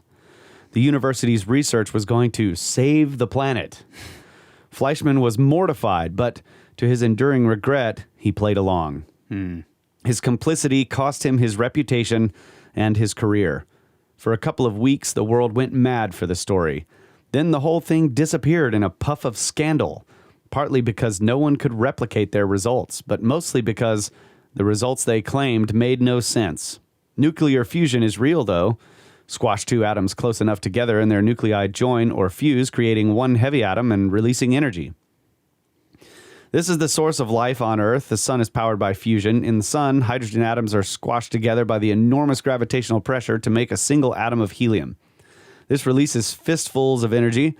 Small wonder, then, that scientists have long dreamed of creating controlled nuclear fusion on Earth. To make sunshine on Earth, the idea is usually to squash together heavy hydrogen atoms. Normally, hydrogen has no neutrons in its nucleus, But some hydrogen atoms contain one neutron, deuterium, or even two, tritium. Tritium? So if they contain one neutron, it's called deuterium, and if they can't contain two, it's called tritium or tritium, I guess. Making these atoms heavier than regular hydrogen. These heavy hydrogen atoms are better for fusion than normal hydrogen because they will fuse at a lower temperature and pressure. In the sun, fusion reactions take place at 10 to 15 million degrees and at pressures 100 times the pressure in the deepest part of our ocean. On Earth, both temperature and pressure conditions, which are necessary to overcome the electrical repulsion of the positively charged nuclei, are enormously hard to achieve. Any help by using heavy hydrogen, for instance, is most welcome. It's especially welcome since deuterium and tritium are easily available in seawater. In theory, there's enough energy in the oceans to meet all of our needs. The reality is not quite so straightforward, however. Researchers have been trying to perform controlled fusion reactions for a few decades. It's almost a running joke, in fact. Whenever you ask about progress, the project is always a few decades from success. That's right. It's not clear we'll ever be able to create the temperature and pressure conditions of the sun on Earth. People in the Discord were pointing this out after the last episode, that we're always 20 years away from nuclear fusion. Right. We've been 20 years away from nuclear fusion for the past 40 years. Yeah. Well, this is what makes Pons and Fleischmann's claims so extraordinary. They implied that all the decades of effort and the millions of dollars of research money were perhaps a waste of time, that you could create fusion reactions and release nuclear energy at room temperature and normal atmospheric pressure, and in nothing more complex than a laboratory beaker. Pons and Fleischmann's equipment was simple, to say the least. Their beaker contained heavy water, where each oxygen molecule was bound to two deuterium atoms rather than two simple hydrogen atoms. Into this, they put one end of a rod made of palladium metal. The other end of the rod was hooked up to one side of a battery. The battery's other terminal was linked to a coil of platinum wire that spiraled around the inner wall of the beaker. So they're doing electrolysis. Yeah, basically. That's what it sounds like. The setup meant that current from the battery traveled along the platinum wire, through the heavy water, and into the palladium rod. Pons and Fleischmann claimed that this resulted in deuterium atoms being packed into the spaces between the palladium atoms in the rod, and packed so tightly that they began to fuse, liberating energy. The first part of the explanation makes some sense, at least. The Scottish chemist Thomas Graham was the first to note in 1866 that palladium was able to absorb hydrogen gas. In fact, it seems to have an unusual appetite for the stuff. At normal temperatures and pressures, palladium can absorb 900 times its own volume of hydrogen. Wow. But would a palladium rod really absorb so much hydrogen that the atoms would begin to fuse? Pons and Fleischmann claimed this because, they said, the experiment produced an anomalous amount of heat. The temperature of the water in the beaker rose far above anything explicable by the power coming from the battery. Energy was coming from somewhere, and the only possibility was the fusion of deuterium atoms. When the pair first made these claims, there was a frantic race to replicate their results. The U.S. Department of Energy convened a panel of top-flight scientists. The DOE. Yeah. What was the other weird thing that they got involved with? Crashed UFOs. Yes. That was it. Bingo. The U.S. Department of Energy convened a panel of top-flight scientists, the Energy Research Advisory Board, to judge the outcome. In November of 1989, the panel brought its verdict. This is, quote, some laboratories support the Utah claims of excess heat production, usually intermittent periods, but most report negative results. So they did get some positive results here. The panel concluded that the experimental results on excess heat, quote, do not present convincing evidence that useful sources of energy will result from the phenomena attributed to cold fusion. The present evidence for the discovery of a nuclear process termed cold fusion is not persuasive. Thank you, government. As a result, the panel, quote, recommended against the establishment of special programs or research centers to develop cold fusion, end quote. The most positive thing the panel had to say was that, quote, some observations attributed to cold fusion are not yet invalidated. end quote. As a result, it was sympathetic toward modest support for carefully focused and cooperative experiments within the present funding system. With most scientists baying for Pons and Fleischmann's blood, it was never going to happen. People weren't even going to risk asking for money. Yeah. As the writer Bennett Davis puts it, cold fusion was as respectable in science as pornography in church. God. There was one place where cold fusion wasn't thought of quite so poorly, though. The laboratories of the U.S. Navy's Office of Naval Research. Okay. Martin Fleischmann was a consultant for the Navy, and plenty of the Navy's researchers had published papers with him and were investigating their own lines of attack on the idea of low-temperature nuclear reactions. They knew very well that Fleischmann was no flake. 3 years earlier, he had been elected a Fellow of the Royal Society, the British Academy of Science that honors the most eminent scientific minds in Britain and the Commonwealth. He had published hundreds of peer-reviewed papers and had a reputation as one of the world's best electrochemists. When the Pons and Fleischmann furor broke, U.S. Navy researchers were asked by their superiors if anyone was working on something like it. Dozens of people put their hands up, and they were allowed to keep going. It was kept on the down low. The words cold fusion were nowhere to be found on the Navy's budget sheets. The money came out of miscellaneous expenses and was marked up as supporting research into anomalous effects in deuterated systems. Nonetheless, there was room for the Navy's chemists to carry out their own investigations. Looking back to the November 1989 report by the U.S. Energy Research Advisory Board, for example, and you'll find a contribution from Melvin Miles. Miles's story is almost a microcosm of the cold fusion story. He is now retired from the Navy, but in 1989, he worked in the laboratories of the Naval Air Warfare Center at China Lake in California. The author of 100 or so peer-reviewed papers, Miles was no stranger to experimental rigor and figured he could test the cold fusion claims as well as anyone else.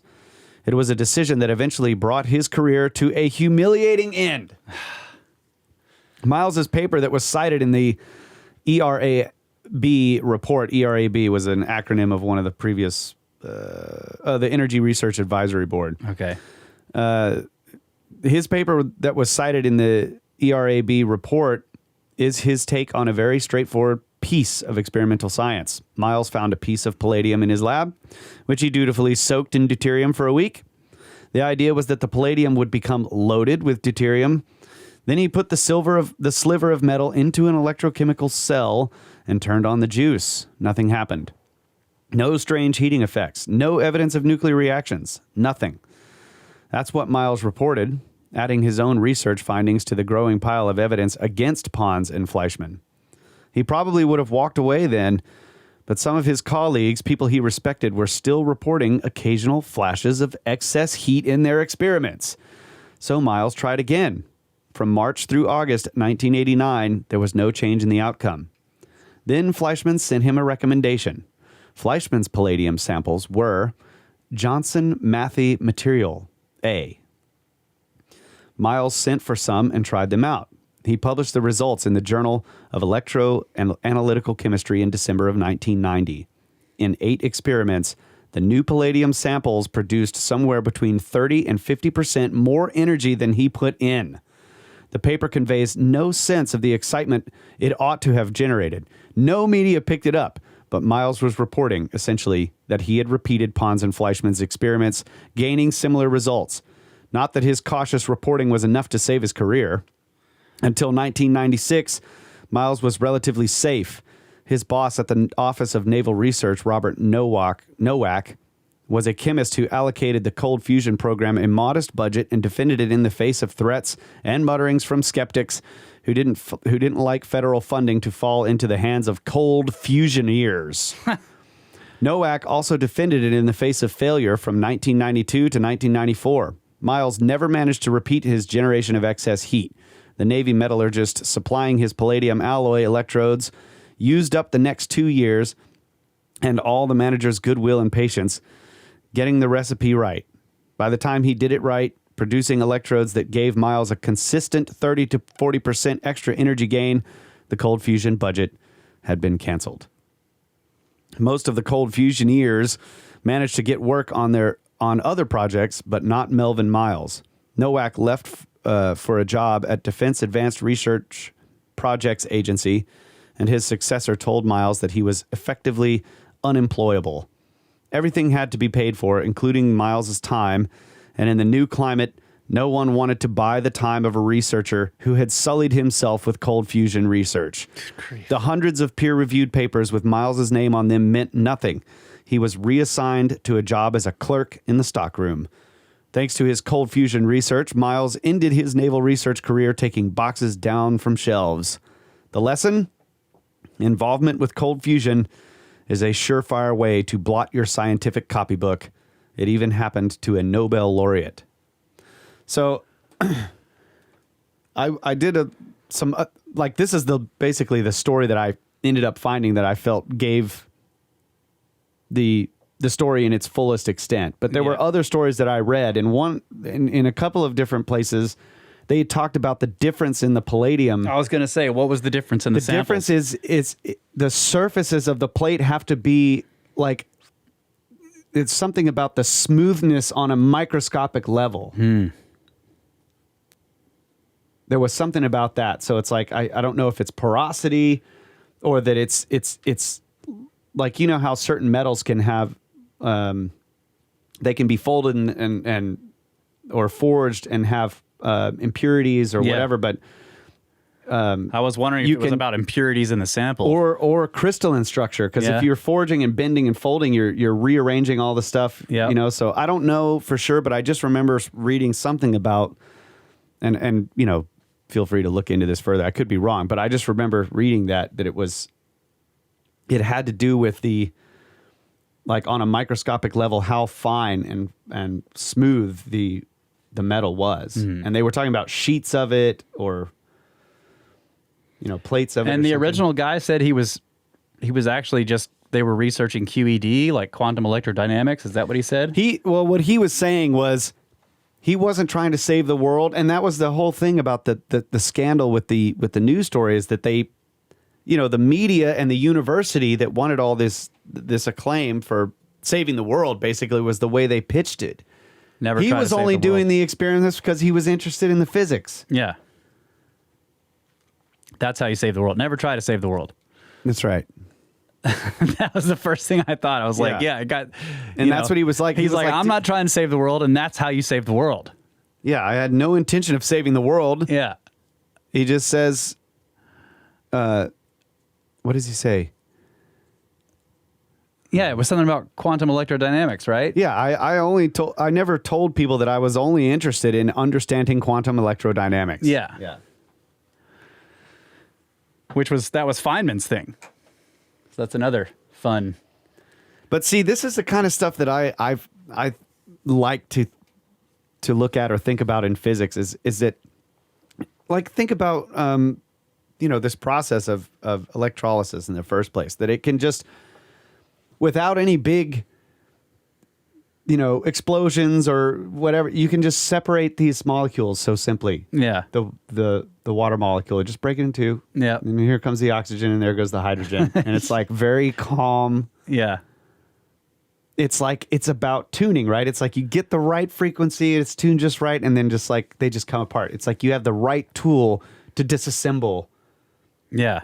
Or assemble the structures in the universe. And so I think that this is sort of like a good way to look at it, because you're already using the incredible amount of energy that it took to make palladium and the deuterium atoms, right? They all have their specific geometries and they have their specific properties and all this stuff. And then you just add a little bit of electricity, and the way it interacts with all these things, it's like that's the right tool, and then it just puts them together, and then you get a bunch of heat.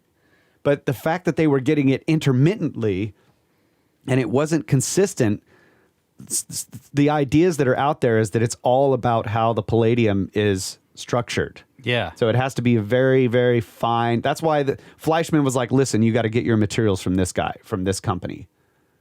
They're the only ones that make it in the fine structure that it needs to be. Okay, so that movie you brought up is called Chain Reaction. Oh, yeah. It's made in 1996. And I just want to point out... Lots of energy. I just want to point out that they, if I'm remembering this correctly, I haven't seen the movie in a long time, but they hinted at that, what you're talking about, resonance, because remember how in the movie, the way they get the thing to work, Keanu is playing the part of he's a machinist. He's not a scientist. Okay. The girl was the scientist, right? She was the physicist or whatever. He's a machinist, and his job was to build the parts for this contraption that they were constructing. And he's in the machine shop, and the tank and the whole system is over there. And he's machining something, and it's making this whining noise. Yeah, it starts whistling because he's machining, and he sees it needed a vibration. Yes, to be added it needed a resonance. Yeah. Yeah, that's right. That's cool. Yeah. I wonder, the writer must have done his research, right? And he's like, yeah, it was just a really interesting way to put it, that they couldn't get the process to work, even though the science seemed to imply that it was. And then he showed that you just needed this noise. He's drilling the tank, and then it starts working. Excellent. That's right. That's exactly what happened. But there is another story, and I'm not sure if this was Fleischmann and Pons, but there was a story where they left the thing going. Like, they went home, and it was like, I don't know, they left it in the lab going, and then it ended up exploding or something. Oh, wow. Yeah. Burning up or something like that. I don't know. And it's, I mean, so the other stuff you went through in that is that they just completely retreated from public life. Yes, that's the thing. People's careers were destroyed. Yeah, and then the other guy who's just like, he's in the Navy, they're still putting money into it, and so he's like, okay, well, I'll keep researching it. Well, then...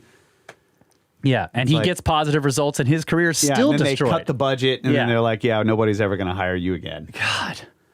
So does this not sound just like the stuff that happens with the UFO type of thing, right? Yeah. Yeah. And it's like nobody wants to touch it with it. Nobody wants to even go there. Yeah. It's like that part where they say you would never, like, there was still grant money available. Like, the government said, okay, well, we'll still have a small budget over here for anybody, but no scientist would even ask for that money. Right. Because they didn't want to ruin their career. It's crazy. I would like to look, it would be interesting maybe to look into more the whole, like, do a Marty style investigation of the panel that they put together. Because that does remind you kind of the UFO stuff, the Robertson panel. Yeah. Yeah, I need to pull up some of the other stories. And it's like, did they, what's the problem? Like, what exactly was the problem here? You just wonder about it. Like, all they said was that they had anomalous heat. Yeah. Right? They tell the university, like, dude, we need some more money. Yeah. Right? Because we're working on this, and we're getting anomalous heat results sometimes. Yeah. And the university is like, we're gonna save the world. Yeah, and so then they went to the president of the United States to get this panel convened to go and look into this thing, right? Of course, the DOE is going to be like, whoa. Yeah, of course. Yeah, yeah. You can't go around telling people that you can make fusion energy with just a battery and just in your freaking kitchen, right? Well, you got to get heavy water.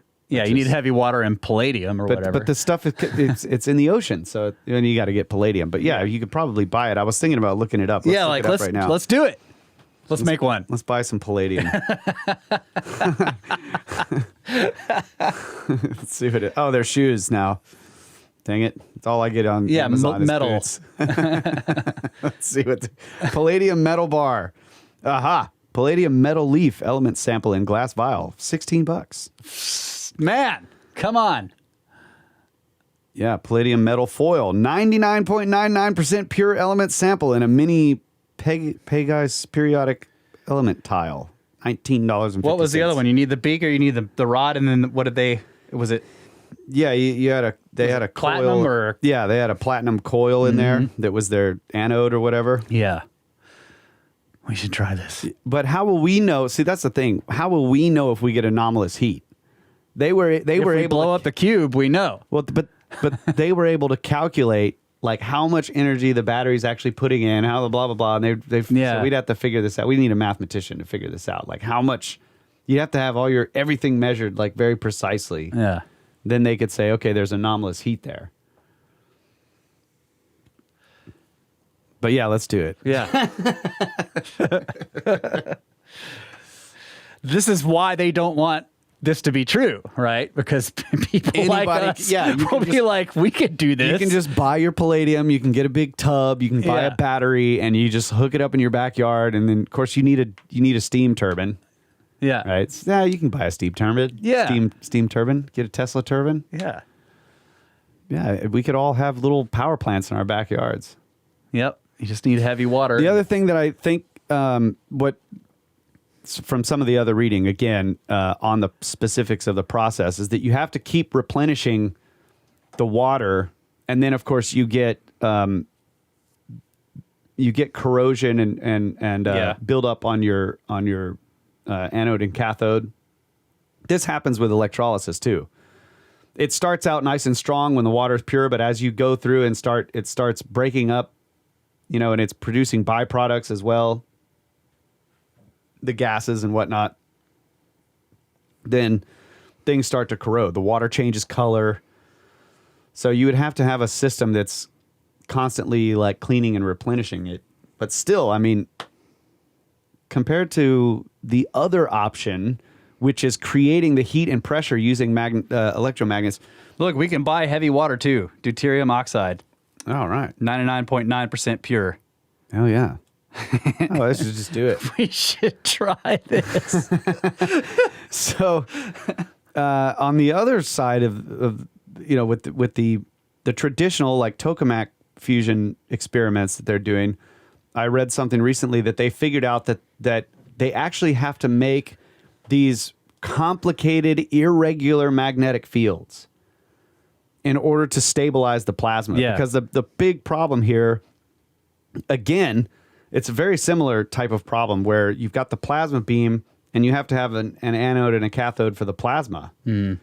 So if you think about a spark plug, right, you've got this carbon rod and that plasma that goes between the steel and the carbon rod, it's wearing that carbon down. I mean, it's vaporizing it over time. Yep. So you've got the wearing down of the rod, and then as the rod wears down, the plasma is jumping around to the path of least resistance. Yeah. And so this is a problem when they're trying to create fusion in this spot, with this plasma beam. They're trying to control the plasma beam and keep it perfectly still. Yeah.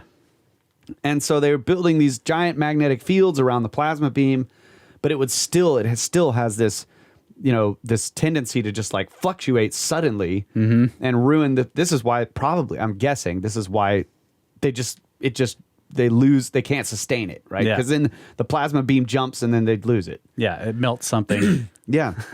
So it's 50 million degrees. That's crazy. Yeah.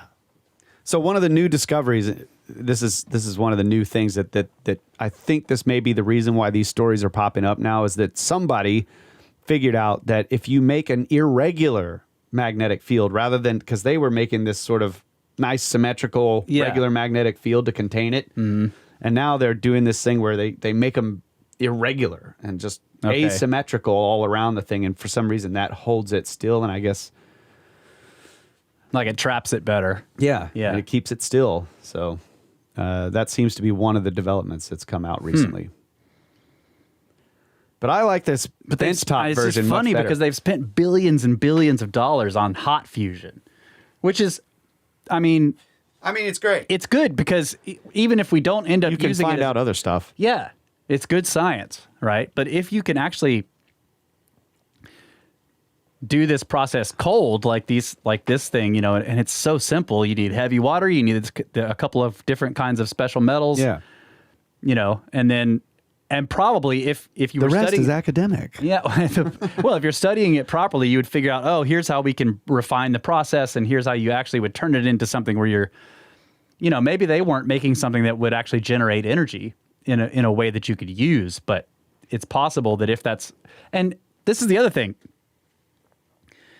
that's interesting about it is, and I'm just basing this off of kind of what you were just reading, is that it isn't necessarily true that fusion is what was happening. They were just saying that anomalous heat. Yeah.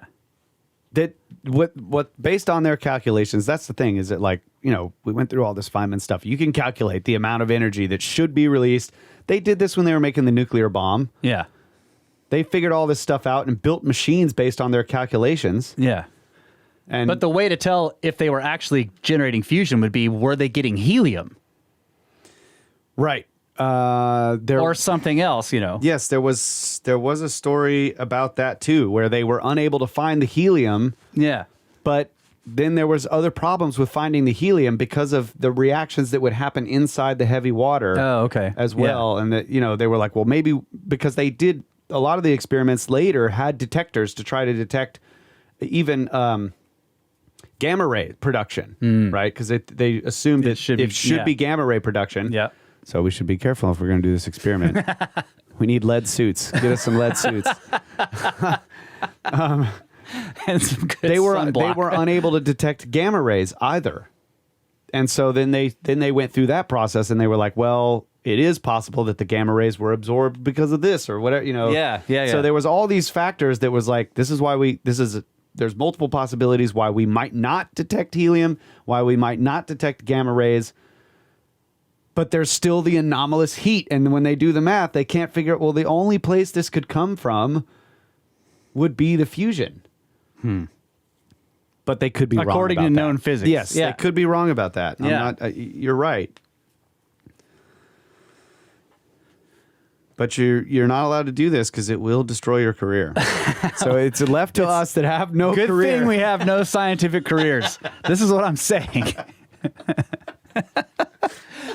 Listen, you do the experiments and just keep them ongoing. And if you die from, like, you know, radiation, gamma radiation, then we'll know that you actually did create cold fusion. If I call you up and I'm like, hey, bro, I have a bad sunburn and I think it made helium. That's how you tell if there's helium. But let's go back to the conspiracy on this. I mean, it just reeks. This is of do some conspiracy. cowboy science, is what I'm saying. Yeah. It It reeks does of reek conspiracy. of conspiracy. It does. It reeks so much of conspiracy that It's like, let's take the two guys that admitted that say this, and let's make them like national heroes before we ever get any published papers. They never do that. right.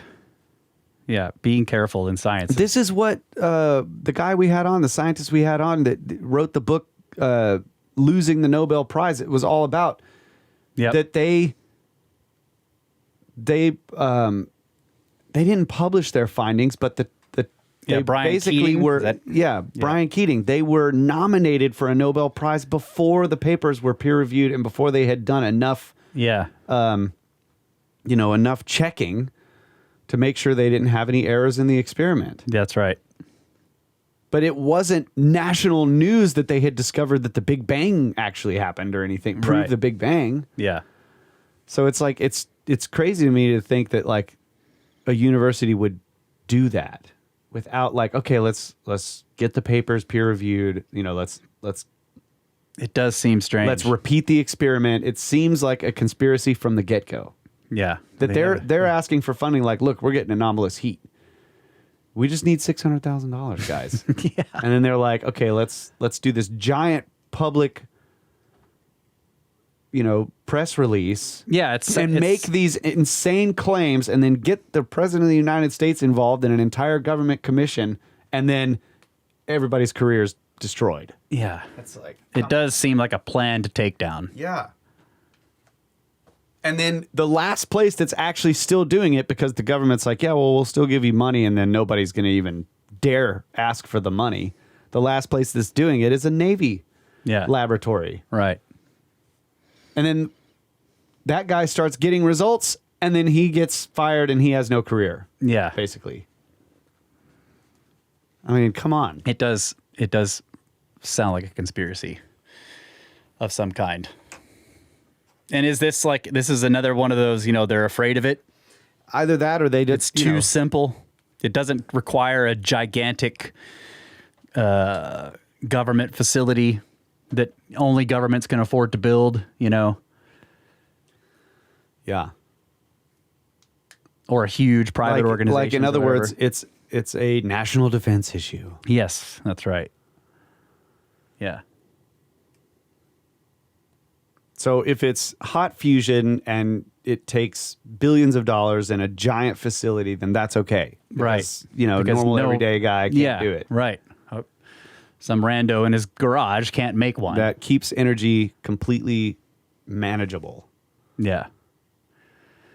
And I mean, you can see it from a defense standpoint I or know, a security I know. standpoint. You don't want somebody making a backpack bomb that uses fusion. That, you know, all he needs is some heavy water and some metals in a beaker and a battery or something, and then you just walk it in and set it down, and then it takes out a city center. You don't want that either. I agree, but maybe that's one of the things that you might be afraid of from a security standpoint. But I'm just saying, But because this is the thing, it's so much safer than fission, because you don't need, you know, plutonium in these heavy, you know, these volatile materials. You're using water, so it's like it's not going to have a critical mass. Yes. And like make a chain reaction that's going to blow up the ocean, for example. Right. You know, it's not going to happen. Right. Yeah. So I don't maybe I don't know enough about it, but that doesn't seem like a problem. I think maybe the problem is, you know, you're thinking more of a energy management standpoint. Yes. Like they don't want the peasants to have person access, on the planet to basically have access to unlimited like energy. fusion batteries. Yeah. Yeah. Unlimited energy. Yeah. I mean, holy crap, that would completely that would change the everything. entire power structure everywhere. Yeah. So I don't know. That's my conspiracy. So we should brain build on it. one. Yes. Not to save the world. I just want to try it out. And if we can buy heavy water and the metal, then let's do it. I have a beaker already. I have a beaker. I have a battery. You have a battery. I have a beaker. We're already halfway there. Somebody send us a 1-Up box full of platinum with a platinum wire in it. Yeah. It may not even need to be platinum. Well, I do know from doing electrolysis experiments that you need the right metals. To be very particular about your materials. Okay. Because of what they do during the electrolysis, right? Like if you don't, like, for example, if you use copper anode and cathode in just a normal electrolysis experiment, they will get coated. Oh yeah, and then it deadens the process. Basically stops. Yeah. If you don't use, I think if you use like salt, like just normal table salt, then you create chlorine gas, for example. Yeah, that's not good. Deadly. You don't want to do that. Yeah. So it's, or maybe it was baking soda. I can't remember which one, but yeah, you got to be careful. Like the material, you want this very specific byproduct. Yeah. Well, gold doesn't get corroded. But it can be plated. I mean, this is You're how right. you plate it can get metals. plated. Yeah. Yeah. Yes. Okay. Platinum it is. Fine. I'm just going to go with Fleischmann. Yeah. Fleischmann and pounds. And like we've said many times on this podcast, like we have no reputations to destroy, so we can do this stuff. We've already done a good enough job destroying our own. Right. We're perfectly capable of destroying whatever reputations we have on our own. We don't need any help. Well, all right, guys. Yeah. I hope you guys enjoyed that. Fun conversations. We had, two very different conversations Completely there. different subject. I think that's what Gobekli Tepe was a giant cold fusion reactor. Oh, yes. That explains it. And the pyramid could have been a giant cold fusion reactor. Could have been, yeah. Come on, guys. All right. You can get a hold of us, Brothers of the Serpent, at gmail.com, brothersoftheserpent.com for all the podcast-related stuff on the website. We also have an executive producer for the show. Hey, excellent. And Who Knits Oh, yes. is the executive producer for this, the 257th Brothers of the Serpent podcast show. Thank you very much. And $200 And we're supposed to buy pizza for everybody. That's right. She told me that was for pizza at the Scablands. Nope. No? Sorry. It shows up to my PayPal. It's executive producer, and that's what it is. Pizza for us. Thank you so much, Ann. Really appreciate it. And if anybody else wants to support the show, we do use the value for value model. So if the show gives you any value at all, you can return the value to us in whatever manner you choose or however much you choose. Cup of coffee, or more. Just depends on what you want to do. But you can join what we call the pyramid scheme, which is our value for value using Patreon or PayPal. We also have, we have crypto addresses if you want to do it that way, or you can mail us a check. We have a P.O. box. Just however you want to do it. But Patreon will give you special Patreon content, and PayPal, if you want to do a one-time donation, is how we usually do it. And, if you do it $50 or over, you'll become an associate or an executive producer of that episode. So thank you guys so much to all of you who support the show. Yeah, and also thanks to everybody who's supporting the band as well. Yes, much appreciated. Supporting the band. People are still joining the Patreon for the band, the $50 Dynasty. Much appreciated, and all the comments are great. And I see the plays online growing, and it's awesome. Yeah, thank you so much. You guys are spreading the show and spreading the music. We really appreciate it, and all the support. And there's something else I was going to say. I can't remember what it was. Thank you guys so much. We love you. And we always have. And we always will. And I was just, sorry, got distracted. Always will. Distracted. Good night, Adamu. Get back to work.